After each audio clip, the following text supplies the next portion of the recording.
رات ہم نے نماز تراویح میں 10واں پارہ پڑھا تھا، سوچا اس کا بدر کا بھی اس میں ذکر ہے، اور بدر کا جو مارکہ ہوا وہ رمضان المبارک کے مہینے میں ہوا، اور پھر ایسے ہی اور بھی بہت ساری چیزیں اس میں ہیں، تو اسی کا خلاصہ ذکر کر دیا جائے۔ پہلی آیت ہے 10ویں پارے کی، وَاعْلَمُوا أَنَّمَا غَنِمْتُم مِّن شَيْءٍ فَأَنَّ لِلَّهِ خُمُسَهُ، مال غنیمت سے کافروں کے ساتھ جب لڑائی ہوتی ہے تو وہ جو مال چھوڑتے ہیں وہ مال غنیمت ہوتا ہے، اور اس کا چونکہ اللہ تعالیٰ کا حکم ہے کہ جس کو بھی اللہ نے پیدا کیا ہے وہ اللہ کے حکموں کا پابند بن کر زندگی گزارے، اللہ کی وحدانیت کا اقرار کرے، نبی اور پیغمبر اور رسولوں کی بات کو مانے اور ان کو اللہ کا رسول مانتے ہوئے ان کی اتباع کرے۔ اب جو لوگ اس پر عمل نہیں کرتے تو ان کے لیے حکم ہے پھر ایمان والوں کے لیے کہ ان کے ساتھ لڑائی کریں، قتال کریں، اور جب ان کے ساتھ قتال ہوگا، لڑائی ہوگی، تو پھر جو مال وہ چھوڑیں گے وہ مال غنیمت ہوگا، اور مال غنیمت کہا کہ سب سے پہلے فَإِنَّ لِلَّهِ، اصل یہ مال، اس مال کا مالک اللہ ہے، اور پھر اس کو اللہ تعالیٰ تقسیم کرتے ہیں، کچھ رسول کے لیے، کچھ ان کے رشتہ داروں کے لیے، کچھ مجاہدین جو اس میں شریک تھے ان کے لیے، پھر جو مجاہدین اکیلے ہوں ان کے لیے مال اور ہے، حصہ اور ہے، اور جو مجاہدین اس میں جہاد میں گئے اور ساتھ ان کی سواری بھی تھی، گھوڑا تھا یا اونٹ تھا، ان کے لیے حصہ ڈبل ہے، اور جو عام مسلمان ہیں ان کے لیے کیا حصہ ہے۔ یہ ساری کی ساری تقسیم مال غنیمت کی ہے، اور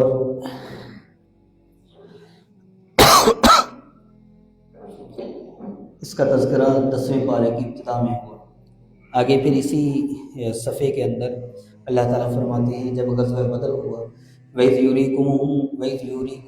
إِذِ الْتَقَيْتُمْ فِي أَعْيُنِكُمْ قَلِيلًا وَيُقَلِّلُكُمْ فِي أَعْيُنِهِمْ لِيَقْضِيَ اللَّهُ أَمْرًا كَانَ مَفْعُولًا، کہ جب غزوہ بدر ہوا تو کافر 1000 تھے اور مسلمان 313 تھے، اور اللہ تعالیٰ فرماتے ہیں کہ ہم ایک مارکہ لوگوں کو دکھانا چاہتے تھے، دنیا کو دکھانا چاہتے تھے کہ حق اور باطل یہ ہوتا ہے، تو اس مارکے کی تیاری کے لیے اللہ تعالیٰ نے لوگوں کے دل میں خیال میں یہ بات ڈال دی کہ کافر سمجھتے تھے مسلمان بڑے تھوڑے سے ہیں، اور مسلمان سمجھتے تھے کافر بڑے تھوڑے سے ہیں، تو قلیل قلیل دکھا کر اللہ تعالیٰ نے بیان فرمایا وَإِذْ يُرِيكُمُوهُمْ، کہ جب تمہاری ایک دوسرے کے ساتھ ملاقات اور سامنا ہوتا ہے اور ایک دوسرے کو تم دیکھتے ہو تو اس طرح دیکھا کہ تمہاری نظر میں وہ تھوڑے تھے، ان کی نظر میں تم تھوڑے تھے۔ اس کی وجہ یہ تھی کہ اللہ تعالیٰ چاہتے تھے یہ مارکہ ہو تاکہ دنیا کے سامنے بدر کا پیغام واضح طور پر پیش ہو اور حق اور باطل کا فیصلہ یہاں پر ہو جائے،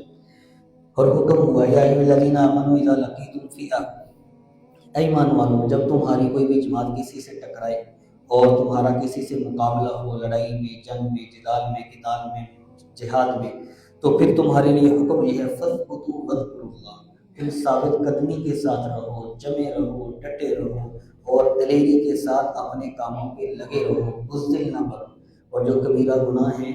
آپ صلی اللہ علیہ وسلم نے بیان فرمائے، اس میں ایک گناہ کبیرہ میں سے یہ بھی ہے کوئی آدمی لڑائی سے بھاگ کر آ جائے، والدین کی نافرمانی بھی گناہ کبیرہ ہے،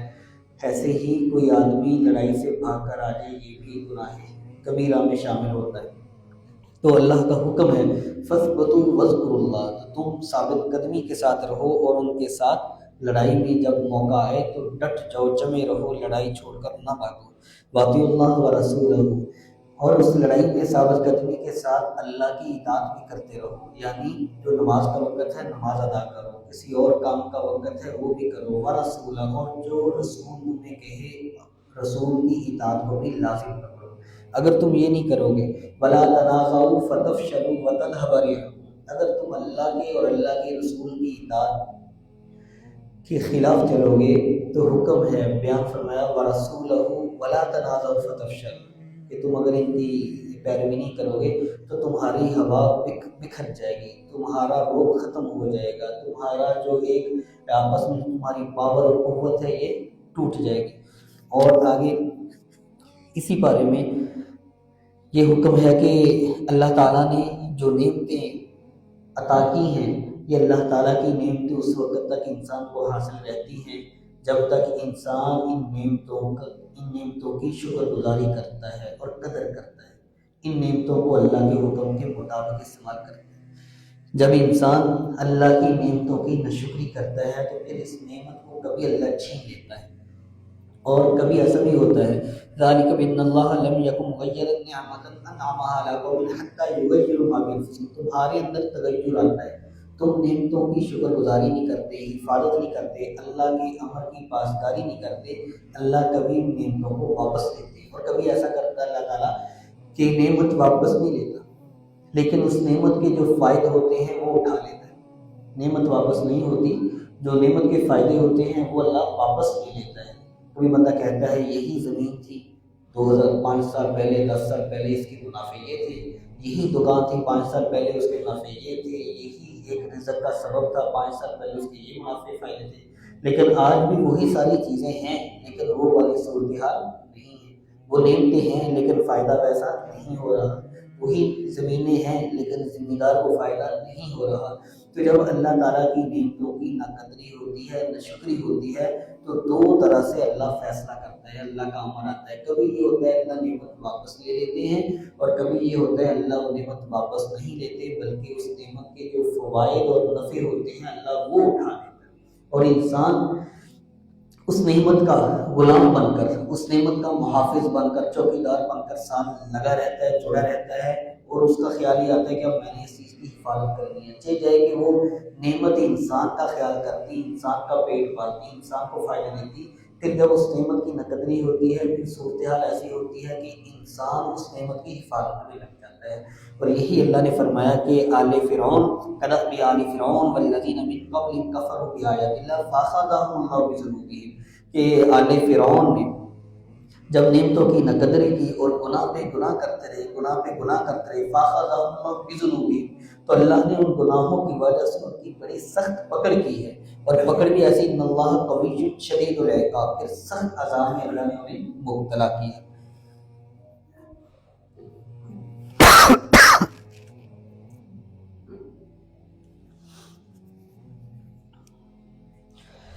آگے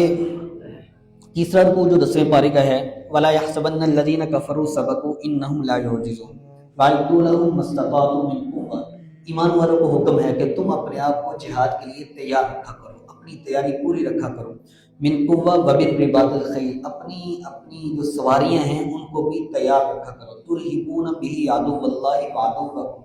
تاکہ تم اس کے ذریعے سے اللہ کے دشمنوں کو ڈراتے رہو، اللہ کے دشمنوں پر تمہارا رعب غالب رہے، اور اللہ کے دشمنوں پر تمہارا خوف اور تمہاری ہیبت باقی رہے۔ یہ حکم ہے کہ اپنے آپ کو جہاد رکھا کرو، اور جہاد ایسی چیز ہے، جہاد و ماضی کی صلی اللہ علیہ وسلم نے فرمایا یہ قیامت تک جاری رہے گا، اور فرمایا جس بندے کے دل میں جہاد کا جذبہ نہ ہو وہ تو منافق ہوتا ہے، وہ تو اس کا تو ایمان ہی وہ خطرناک درجے پہ پہنچ جاتا ہے۔ تو اس لیے اس ذہن کو باقی رکھنا یہ بڑا ضروری ہے۔ باقی یہ ہوتا ہے کہ اس میں جو ذمہ داریاں ہیں وہ وقت کے اعتبار سے جو بڑے ہوتے ہیں وہ طے کرتے ہیں اب اس کی کیا ذمہ داری ہے، عوام کیا کرے گی، علماء کیا کریں گے، فوج کیا کرے گی، پولیس کیا کرے گی، اور کون سا محکمہ کیا کرے گا، یہ وقت طے کرے گا اور اس کے ذمہ دار طے کریں گے۔ باقی جہاد کا جذبہ باقی رکھنا، اور اسی میں مسلمانوں کی بقا ہے، اسی میں مسلمانوں کی عظمت ہے۔ ترہبون بہ عدو اللہ وعدوکم، اللہ کہتے ہیں اپنے دشمنوں کو ڈراتے رہا۔ وَإِن جَنَحُوا لِلسَّلْمِ فَاجْنَحْ لَهَا، اسی تیسرے رکوع کی ایک آیت ہے، اس میں اللہ تعالیٰ نے آپس کی محبت کا تذکرہ کیا ہے کہ تم چاہتے ہو کہ مسلمانوں میں آپس میں محبتیں بڑھے، مسلمانوں میں آپس کے تعلقات اچھے رہیں، اور آپس میں اختلافات نہ ہو، اور آپس میں شیر و شکر رہیں، اور آپس میں جو ہے بھائی بن کر رہیں، اور آپس میں ایک دوسرے کے قریب رہیں، تو حکم ہے وَإِن جَنَحُوا لِلسَّلْمِ فَاجْنَحْ لَهَا وَتَوَكَّلْ عَلَى اللَّهِ، کہ تم اپنے مسلمان بھائیوں کے لیے بازو پھیلا دیا کرو، یعنی عاجزی سے رہا کرو، اچھے طریقے سے ملا کرو، شیر و شکر ملا کرو، مسکرا کر ملا کرو۔ اور حدیث پاک میں آتا ہے جو کسی کو سلام کرے یہ بھی صدقہ ہے، کھانا کھلانا یہ بھی صدقہ ہے، راستے سے پتھر ہٹانا یہ بھی صدقہ ہے، اور آپ نے فرمایا کسی کے پاس کچھ بھی اللہ کے راستے میں دینے کے لیے نہ ہو، اپنے بھائی سے ملتے ہوئے مسکرا کر مل لیا کرو، اس پر بھی اللہ صدقے کا ثواب عطا فرماتا ہے۔ تو وَإِن جَنَحُوا لِلسَّلْمِ فَاجْنَحْ لَهَا وَتَوَكَّلْ عَلَى اللَّهِ، کہ یہ ایک اللہ تعالیٰ نے قانون بیان کیا 10ویں پارے کے تیسرے رکوع میں کہ تم کیا کیا کرو کہ اپنے آپ کو جب دوسرے مسلمانوں کے سامنے پیش کیا کرو تو خندہ پیشانی سے پیش آیا کرو۔ آپ صلی اللہ علیہ وسلم کے بارے میں آتا ہے کانا ضحاکا بساما، جب آپ مجلس میں دوستوں کے ساتھ بیٹھتے، اپنے ساتھی کے ساتھ بیٹھتے، ضحاک بسام، بہت زیادہ ہنستے تھے، بہت زیادہ باتیں کرتے تھے آپ، اور آپ ان کے ساتھ دل لگی کی باتیں بھی کرتے تھے۔ کبھی ایسا بھی ہوتا تھا جب وحی کا نزول اس شدید قدر ہوتا تو آپ تنہائی میں بھی چلے جاتے تھے، اللہ کے سامنے روتے بھی تھے، لیکن جو دوستوں کی مجالس ہیں یہ ہنسنے کی ہوتی ہیں، یہ باتوں کی ہوتی ہے، آخرت کو یاد دلائیں اچھے طریقے سے، دنیا کی جو اہمیت دلوں سے نکالیں اچھے طریقے سے، اور عاجزی سے پیش ہے۔ وہیں جناحوا للسلم، کہتے ہیں جنا کہتے ہیں اپنے بازوؤں کو جھکا دو، پھیلا دو، آگے بچھا دو، تو مسلمان کی عزت کے لیے بازوؤں کو پھیلا دینا، فجنح لها وتوکل علی اللہ، تم یہ کرتے رہو، اللہ پہ توکل کرو، اللہ تعالیٰ اس کی برکات ضرور ظاہر فرمائے گا۔ اور مسلمانوں کے جو دلوں میں ایک دوسرے کی محبت ہے، اور اللہ اور اللہ کے رسول کی جو دلوں میں محبت ہے، اس کا طریقہ کیا ہے؟ وَأَلَّفَ بَيْنَ قُلُوبِهِمْ لَوْ أَنفَقْتَ مَا فِي الْأَرْضِ جَمِيعًا مَا أَلَّفْتَ بَيْنَ قُلُوبِهِمْ وَلَكِنَّ اللَّهَ أَلَّفَ بَيْنَهُمْ، کہ تمہارا کام یہ ہے کہ تم عاجزی سے پیش آؤ، ایک دوسرے کے سامنے بازو پھیلاؤ، ایک دوسرے کے سامنے جھک کر ملتے رہو، اللہ تعالیٰ تمہارے دلوں میں ایک دوسرے کی محبت ڈال دے گا، اور جب اللہ کی محبت ڈالی ہوئی دلوں میں داخل ہو جائے گی پھر وہ محبت ختم نہیں ہوگی۔ اور اللہ نے کہا لو انفقت ما فی الارض جميعا ما الفت بین قلوبہم، اے نبی صلی اللہ علیہ وسلم یہ جو صحابہ کے دلوں میں نے آپ کی محبت ڈال دی ہے، اور وہ ایسے ہیں کہ آپ اگر تھوک بھی پھینکتے ہیں تو سامنے ہاتھ کر دیتے ہیں، آپ وضو کرتے ہیں، عمر بن سہیل آپ کا وضو کا پانی اٹھا کر اپنے جسم پہ ملتا ہوا آنکھوں سے دیکھتے ہیں، آپ کو اگر کہیں پر ایک خور کا ہلکا رخسار میں چبھتا ہے تو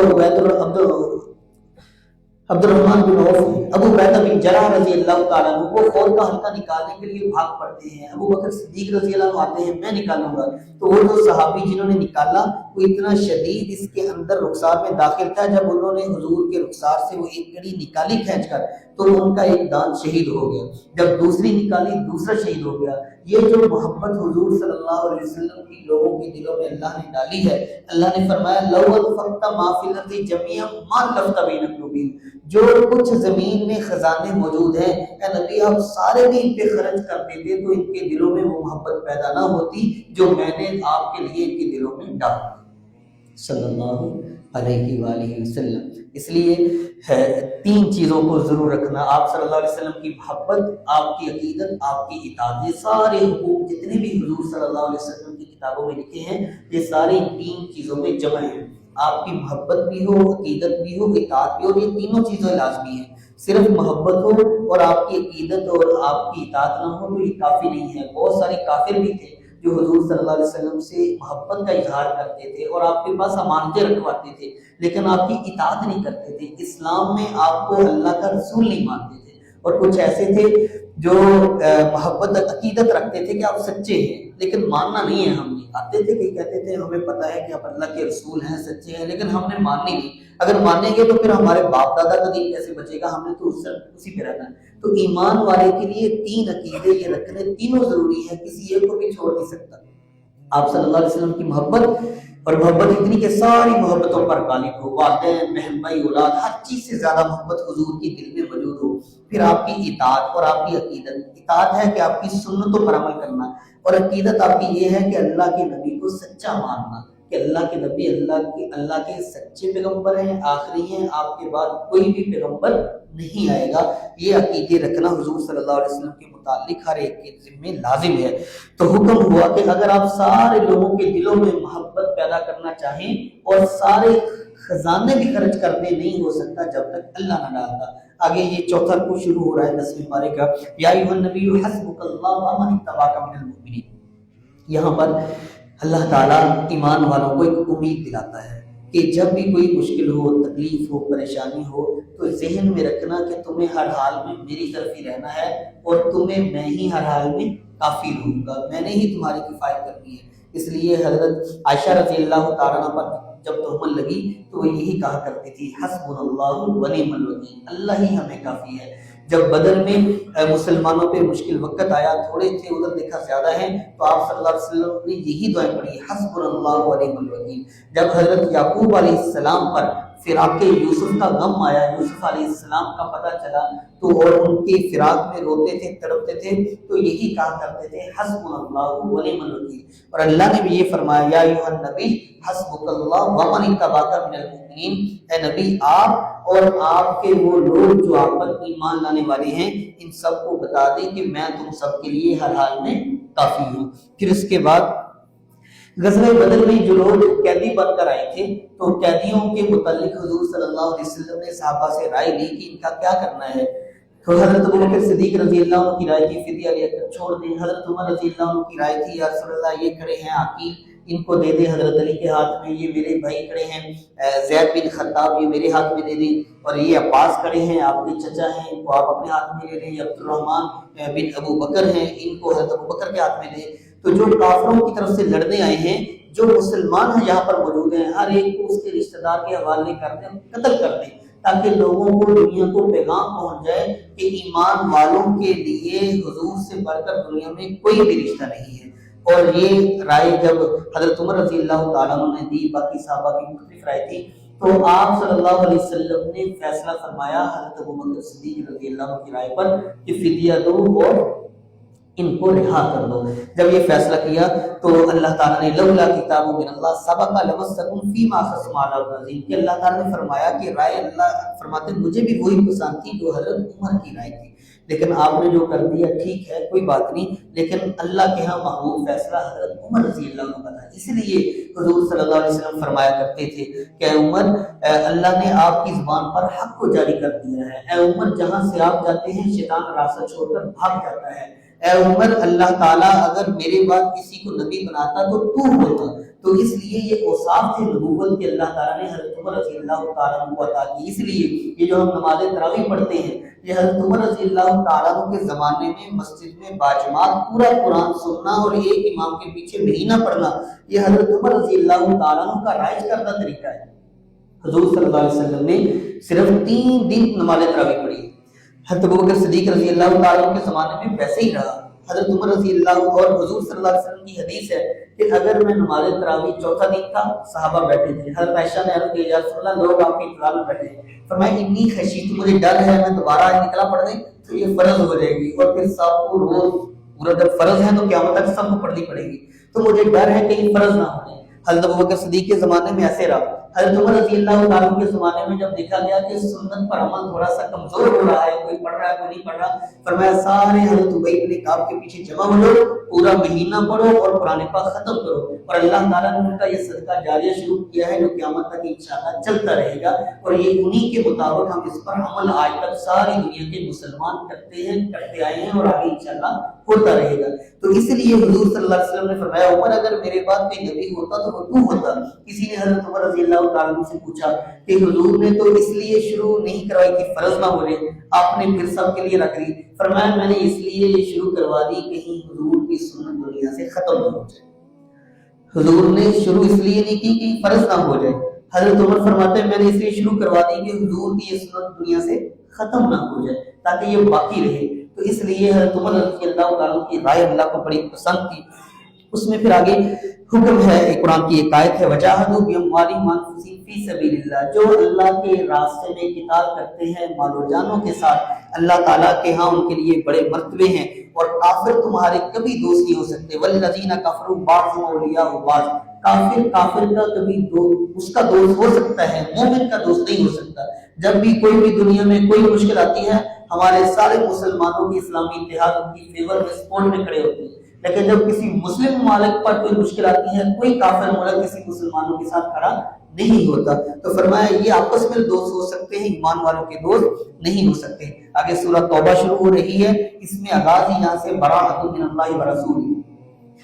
غزوہ تبوک کے موقع پر کچھ لوگ ایسے تھے جو جہاد میں شریک نہیں ہوئے تھے، تو ان کے لیے یہاں پر پھر انہوں نے معافی مانگی، تو ان کے لیے یہاں پر برات کا اعلان بھی ہوا، اور اس میں اللہ تعالیٰ نے سورہ توبہ میں بہترین جو احکامات کیے کہ یہ جو کافروں سے تمہاری جب بھی کبھی مڑبھیڑ ہو، لڑائی ہو، وَإِنَّكَثُوا أَيْمَانَهُم مِّن بَعْدِ عَهْدِهِمْ وَطَعَنُوا فِي دِينِكُمْ فَقَاتِلُوا أَئِمَّةَ الْكُفْرِ، تو جب تمہاری ان سے لڑائی ہو تو قتال ایسے کیا کرو جیسے قتال کرنے کا حق ہے، اپنے پاؤں کو لڑکھڑایا نہ کرو، پریشان نہ ہوا کرو، ڈرا نہ کرو، بزدلی نہ دکھایا کرو، بخل نہ دکھایا کرو، بہادری سے لڑو، اور کہا کہ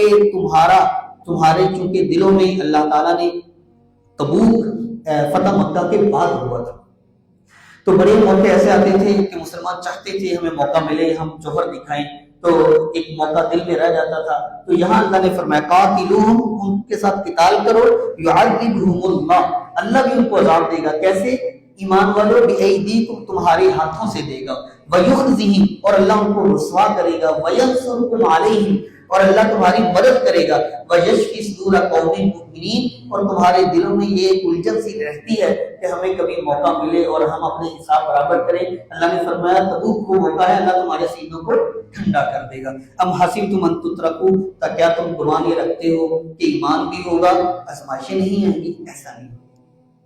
ایمان بھی ہوگا تکلیفیں نہیں آئیں گی؟ ایسا نہیں ہوگا۔ ایمان بھی ہو، جنت میں جانے کا دعویٰ اور خواہش بھی ہو، اللہ پر ایمان بھی ہو، حضور کی رسالت کا اقرار ہو، اور تم دنیا میں آزمائے نہ جاؤ گے، ایسا نہیں ہوگا۔ فرمایا تمہارے لیے آزمائشیں آتی رہیں گی ایمان تک، جب تک تم باقی رہو گی۔ ما کان للمشرکین ان یعمروا مساجد اللہ، مسجدوں کی آبادی کا تعلق مشرکین کے ساتھ نہیں ہے، انما یعمروا مساجد اللہ، مسلمان ہی مسجدوں کو آباد کرتے ہیں۔ اور فرمایا مسجدوں کی آبادی کا تعلق قیامت کے دن اللہ تعالیٰ 60 لوگ ایسے ہوں گے جن کو عرش کا سایہ نصیب فرمائے گا، اس میں ایک مسلمان وہ بھی ہوگا جس کا دل مسجد میں اٹکا رہتا ہے، جو مسجد میں جا کر شاداب رہتا ہے، جو خوشحال رہتا ہے، جو خوشی محسوس کرتا ہے۔ اس لیے انما یعمروا مساجد اللہ، مسجدوں کی آبادی وہ تو ہمیشہ من آمنا باللہ، ایمان والے ہی اس کو قائم رکھتے ہیں۔ اور جیسے ہمارے رمضان میں یہ آباد ہوتی ہیں، اللہ تعالیٰ ہمیں توفیق دے ہم رمضان کے علاوہ بھی کو ایسے ہی آباد رکھیں۔ اجعلتم سقایۃ الحاج، حضور صلی اللہ علیہ وسلم کے کچھ رشتہ دار آئے اور کہا یا رسول اللہ، آپ اللہ کے رسول ہیں، مسلمانوں کے امام ہیں، سردار ہیں، نبی ہیں، سب ٹھیک ہے، لیکن اللہ کے گھر کی خدمت تو ہمیں ہی ملی ہے، حاجیوں کو پانی ہم پلاتے ہیں، حاجیوں کو کھانا ہم کھلاتے ہیں۔ آیت نازل ہوئی اجعلتم سقایۃ الحاج وعمارۃ المسجد الحرام، تمہارا حاجیوں کو پانی پلانا، تمہارا کھانا کھلانا، کمن آمن باللہ والیوم الاخر، یہ ایمان کے مقابلے میں نہیں ہے۔ ایمان ہوگا تو یہ خدمتیں اللہ کے ہاں قبول ہوں گی اور اس پر اجر ملے گا۔ اگر ایمان نہیں ہوگا تو جو آدمی جتنی مرضی بڑی نیکیاں کرتا رہے، اللہ تعالیٰ کے ہاں مقابلے قبول نہیں ہے۔ اس لیے ہمارے معاشرے میں بھی یہ بات بڑی ایک زد عام ہوتی ہے، بندہ کیا رہتا ہے ہم سے تو کافر ہی اچھے ہیں جو کرتے ہیں، ہم سے تو کافر ہی اچھے ہیں۔ دیکھیں ان کی کوئی اچھائی ہے تو الگ ہے، لیکن کافر اچھا نہیں ہو سکتا جب تک ایمان میں داخل نہ ہو جائے۔ اور ایک گناہگار مسلمان دنیا کے سارے کافروں پر غالب ہوتا ہے، کیوں؟ اس کے دل میں اللہ پر ایمان موجود ہے، اس کے دل میں حضور صلی اللہ علیہ وسلم کی محبت موجود ہے۔ اس لیے ہاں یہ ضرور ہے کہ ان کی اچھائیاں کبھی ان کی ایمان کا ذریعہ بن سکتی ہیں۔ ایک صحابی ہے، یا رسول اللہ میں جب مسلمان نہیں ہوا تھا تو بڑے اچھے کام کرتا تھا، لوگوں کو کھانے کھلاتا، پانی پلاتا، تو کیا اس وقت کی نیکیاں جو ہوئی ہیں ان سے اچھائیاں، تو اس پر مجھے ثواب ملے گا؟ جب یہ کہا تو حضور صلی اللہ علیہ وسلم نے فرمایا میرے صحابی، وہ جو تم نے نیکیاں کی ہیں نا وہ اللہ کو پسند آ گئی، اللہ کو خوش کر گئی، اور اللہ انہی تمہاری اچھائیوں کی وجہ سے خوش ہو کر اللہ نے تمہیں ایمان کی دولت عطا فرمائی ہے۔ تو یہ ضرور ہے کہ اچھائیاں ایمان میں آنے کا ذریعہ بنتی ہیں۔ لقد نصرکم اللہ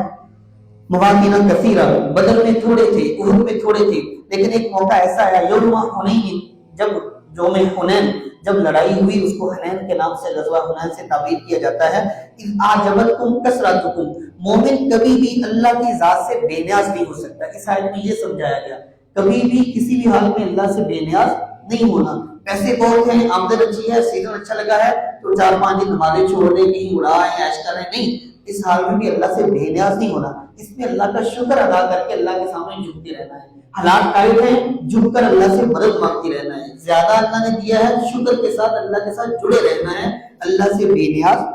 نہیں ہونا۔ حنین میں ایسے ہی ہوا، مسلمانوں کی تعداد زیادہ تھی اور بڑے خوش تھے مسلمان مجاہدین جوان نکلے اور کہا کہ آج تو ہم بڑے ہیں اور آج ہم ان کو سبق سکھائیں گے. تو ساتھ ہی کہا کہ اعجبتکم کثرتکم، اللہ نے کہا تمہاری کثرت نے تمہارے دل میں یہ گھمنڈ ڈال دیا ہے، یہ غرور آ گیا ہم بہت ہے. ساتھ ہی پاؤں لڑکھڑا گئے اور مشکل ہونا شروع ہو گیا. معلوم یہ ہوا اللہ کی مدد بندے کے ساتھ ہوتی ہے تو ہی کامیابی ملتی ہے. اللہ کی مدد اگر بندے کے ساتھ نہیں ہے تو دنیا کی چیزیں جتنی بھی ہوں انسان ان کے ساتھ کامیاب نہیں ہو سکتا. وقالت الیہود عزیر ابن اللہ، حضرت عزیر اللہ تعالیٰ کے رسول تھے. اللہ تعالیٰ نے ان کو ایک بڑا معجزہ عطا کیا تھا، کئی سال سوئے رہے پھر اللہ نے ان کو دوبارہ زندہ کیا. اور ایسے ہی آگے حضرت ابوبکر صدیق رضی اللہ تعالیٰ عنہ جب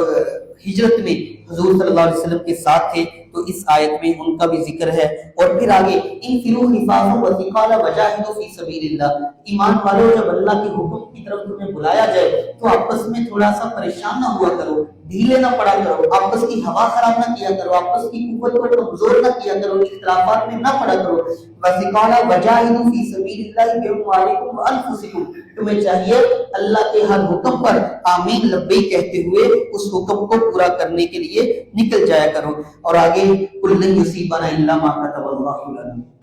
اے نبی صلی اللہ علیہ وسلم ان ایمان والوں سے کہہ دے دنیا میں جو بھی تکلیف پہنچتی ہے یہ وہی ہے جو اللہ نے مقدر میں لکھ دی. اس کا بہانہ بنتا رہتا ہے، سبب بنتے رہتے ہیں، اس کے زاویے چینج ہوتے رہتے ہیں، لیکن جو مقدر میں اللہ نے تکلیف لکھی ہے وہ انسان کو پہنچ کر ہی رہنی ہے. فلا تعجبک اموالهم ولا اولادهم، ایمان والوں، اور اللہ نے حضور کو بھی فرمایا یہ لوگوں کی اولادیں اور لوگوں کے اموال تمہیں دھوکے میں نہ ڈال دیں، تعجب میں نہ ڈال دیں، تکبر میں مبتلا نہ کر دیں. میرے اتنے بچے ہیں، جوان ہیں، 5 ہیں، 5 جوانوں کا باپ ہوں، میں کسی سے ٹکرا سکتا ہوں؟ نہیں، یہ اللہ کی نعمت ہے، چھین جائے تو پتہ نہیں چلتا، ایک جھٹکے میں سارا کچھ ختم ہو جاتا ہے. اور جب اللہ کی مدد ہوتی ہے وسائل کے بغیر بھی اللہ تعالیٰ انسانوں کی مدد کے اسباب پیدا کرتے ہیں. آگے انما الصدقات للفقراء، کہ زکات کن کن لوگوں کو دینی ہے، 7 مصارف وہ یہاں پر بیان ہے. آگے ایمان اور منافقوں کی 2 نشانیاں. منافقوں کا کام یہ ہے، کافروں کا کام یہ ہے یأمرون بالمنکر، وہ لوگوں کو گناہ کا حکم دیتے ہیں، برائی کی طرف بلائیں گے، زنا کی طرف بلائیں گے، شراب کی طرف بلائیں گے، جوئے کی طرف بلائیں گے،